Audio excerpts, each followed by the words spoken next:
Hello ladies and gentlemen, I'm flying solo today, ready to guide you through the latest and greatest from our reporters. So with no further ado, let's get right into the campus edge.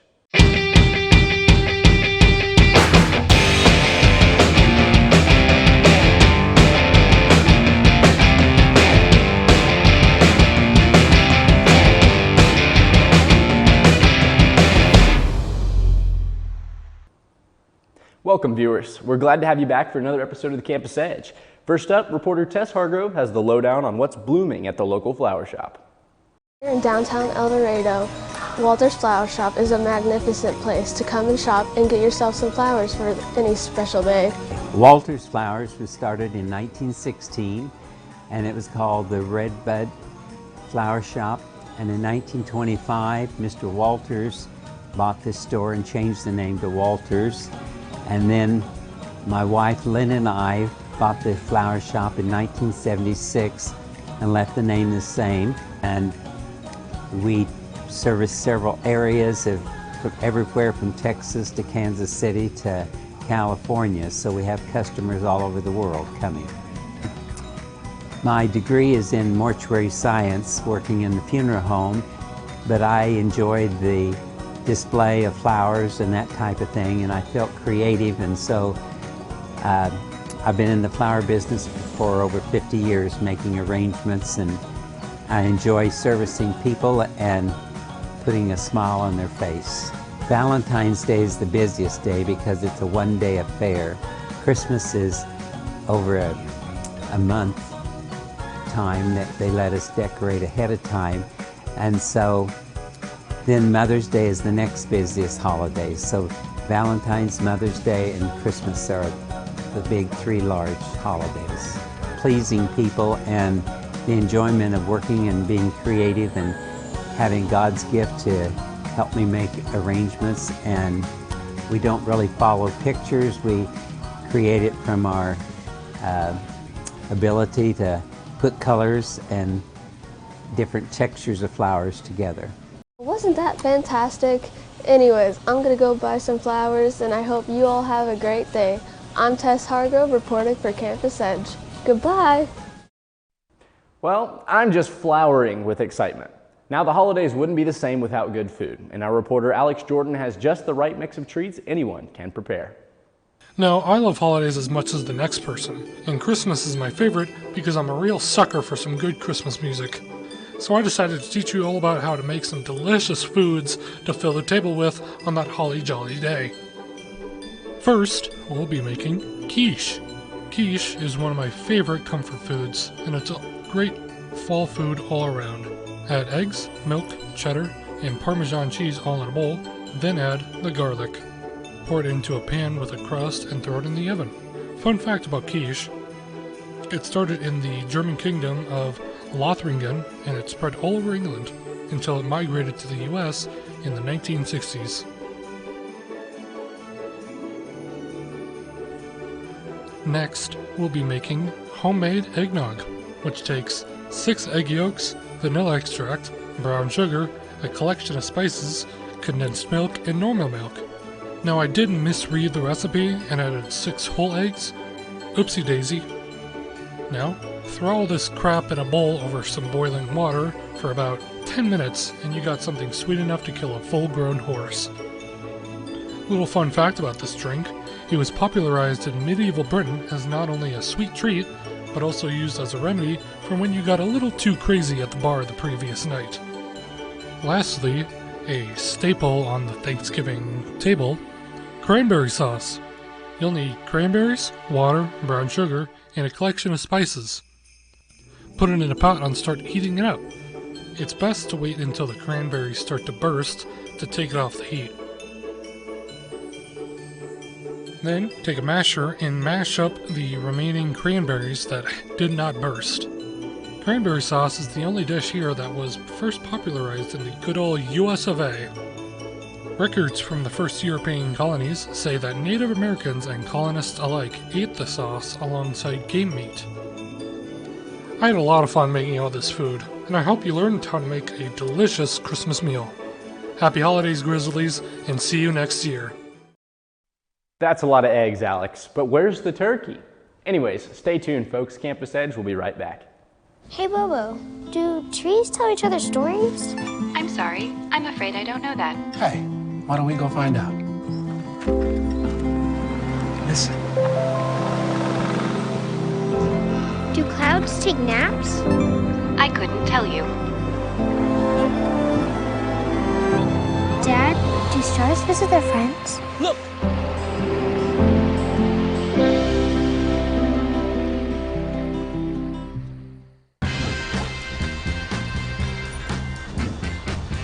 When we adopt a shelter pet, we discover they're a unique mix of all kinds of things. Come on, Jules, spotting on this last one. There it is.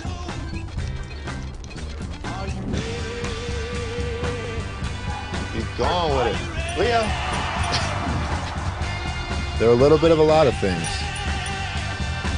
but they're all pure love. When I was your age, I was just like you, fascinated by stars.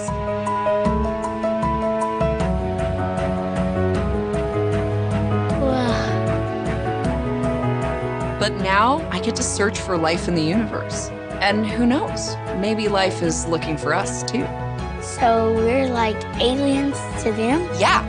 Does anyone want to be a scientist now? I do. Awesome. We need more girls in STEM. Maybe we can find aliens. Oh, you're still there. Well, for this next story, I'll be dusting off a local antique store to find the treasures within. Located in the heart of downtown El Dorado, Antique Alley is your next adventure. With nostalgic vintage items ranging from old tin cans to an assortment of jewelry perfect for your Victorian interest. Let's see who's behind it all.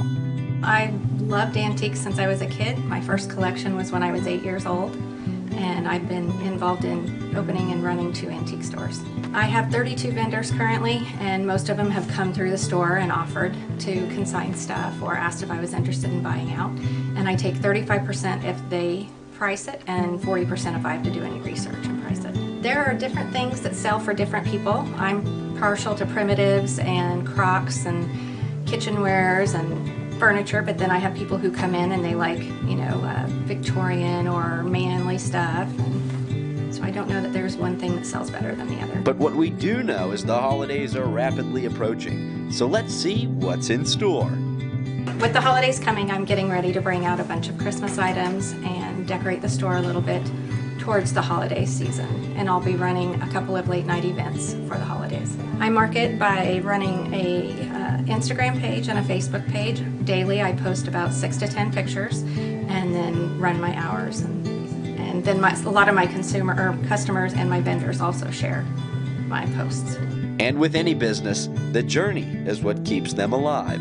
I just had my 1-year anniversary, and at times when things are slow or it doesn't seem to be going well, there's times I think, man, is this going to work? But then I'll have good days or good weeks, and I see people coming in, and the younger generation is starting to shop again for antiques. And so I know that if I stick it out, I could be successful. If you or someone you know wants the thrill of stepping back in time, stop by Antique Alley. Perfect for those nostalgic cravings. For BCTV and Campus Edge, I'm Sam White. Antique Alley certainly seems like a great place to go to get all sorts of knickknacks. Up next, reporter Lanie Wolf checks out a store that sells nutrition. I came up with this business because I have been part with Herbalife Nutrition for almost 3 years. I have found Herbalife Nutrition for myself because I was having some health issues that I just wanted to find a healthier way instead of prescription medicines all the time. I'm more about vitamins and nutrition, and I just wanted to become healthier. I just saw it when I was walking by one day and I was like, wow, that looks really cute. So I Facebook messaged my boss, and then we worked everything out, and now I work here. So we do have protein shakes. We also have protein coffees. Our teas are loaded, which means they are natural caffeine, 0 sugar, and you get to choose your level of caffeine that you want. So on Monday, it's Mega Monday. You get the Mega Tea for the price of a 24-ounce for everyone, not just students. Wednesday, we're doing Waffle Wednesdays. Thursdays, it's a combo day. And then Friday is the Mega Tea for students if you come in with your Butler ID. We're come in, find your Wi-Fi, do your homework, bring your friends, just come and hang out with us. Make sure you check out MK Nutrition, located at 2710 West Central Avenue in El Dorado, Kansas. I'm Lanie Wolf with BCTV and Campus Edge, signing off. When we come back, reporter Francisco Puente Takajasi shares a recipe for a unique holiday drink. Stick around. Honorary Forest Ranger Betty White here, lending a hand to my dear friend Smokey Bear, because for years he's only said, only you can prevent wildfires. But there's a lot more to say, like if you park your car on tall, dry grass, the hot exhaust pipe can start a wildfire. So keep the animals safe, especially the cute shirtless one. Go to SmokeyBear.com to learn more about wildfire prevention. Being prepared is a part of who you are, but it's especially important in the case of a disaster. Be informed about possible emergencies in your area. Make a plan that covers where you go in an emergency. Build a kit with the things you need to survive. There's no one more capable of planning for your situation than you. Start your plan today. Go to ready.gov/myplan. I am what hunger looks like in America. I am an 8-year-old girl who's not excited for the last day of school. Because this may be the last time I'll have lunch. Till September. I am a single father of 2 who works 3 part-time jobs, and that's still not enough to put food on the table. I was created by artificial intelligence from faces of the 1 in 8 Americans who struggle with hunger.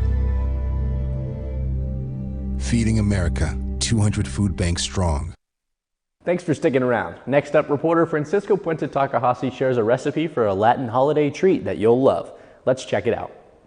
With the colder weather coming up, there's always that one treat that everybody runs to. For me, it's the famous Mexican drink, Champurrado. And today I'm going to show you how to make it. I am Francisco Puente Takajasi, reporting for Campus Edge. The ingredients you are going to need is sugar, chocolate, milk, cornstarch, and of course, a measuring cup. Fire up your stove to medium heat and add a pan over it until it's fairly warm. Once your pan is heated up, get a cup of cornstarch and spread it evenly throughout the pan. Then after that, you're going to take a wooden spoonful of sugar and also spread it throughout the pan.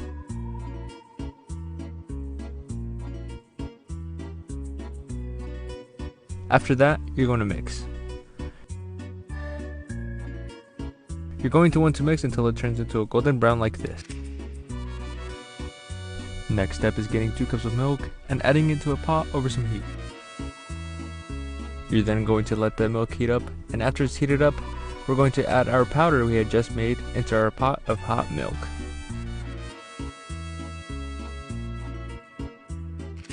Then after you mix that up, you're going to take this chocolate, which you can usually find in grocery stores, and drop it straight into the pot. This is going to give it that delicious chocolatey taste. As you're stirring, make sure you crush up the chocolate. You wouldn't want chunks of chocolate in your drink, unless you do, which is fine by me. I don't judge. After you have mixed well, it is time to pour your champurrado into a mug and enjoy all the hard work you've put in. I hope you enjoy your champurrado as much as I have. I am Francisco Puente Takajasi, reporting for Campus Edge. I know what I'm making when I get home. Speaking of going home, it's that time again, folks. Campus Edge, just like all good things, must come to an end. We're already hard at work on stories for the last episode of the semester. If you want to see this episode again, tune in to BCTV Channel 20, or you can watch all our episodes on our YouTube channel, Butler Student Media, their permanent online home. Thank you for joining me on this episode of The Campus Edge.